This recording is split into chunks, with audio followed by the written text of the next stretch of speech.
In Kitchener-Conestoga, the food is at the core of our homes, of our communities, and of our economy. So protecting the people that grow that food has to be our #1 priority.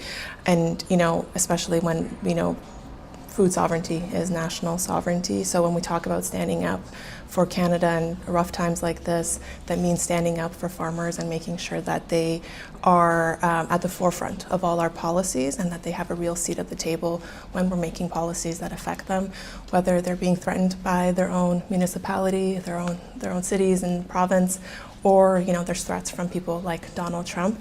They have to be at the forefront of what we decide to do next. And my plan is to fight for farming families. I plan to stand shoulder to shoulder with our farmers and amplify their voices to make sure that their voices are heard and their property rights are protected.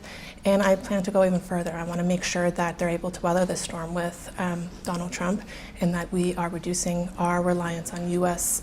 Markets. We are diversifying our markets and giving the farmers the infrastructure that they need to be able to compete on a global scale. When we're talking about the 770 acres of land in Wilmot, I'm hearing that a lot, and we need to be very active and concerned. We need to protect our farmland. We talk about our national sovereignty, but food sovereignty is a big part of that.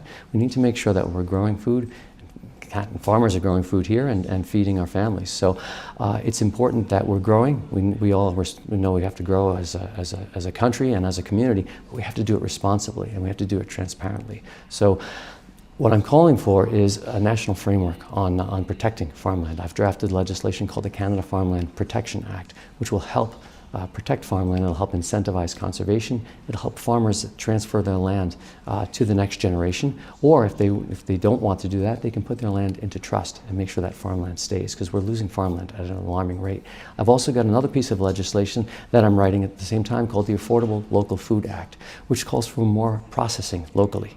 Because right now we're growing food here, selling it to the States, they're processing it, and then selling it back as products. And we're working about tariffs and counter tariffs. So we need to do more processing here. So the food that we grow gets processed here, stays here, that money stays in our country, and we're growing there. But we do need to grow responsibly, and we have to make sure we're protecting farmland.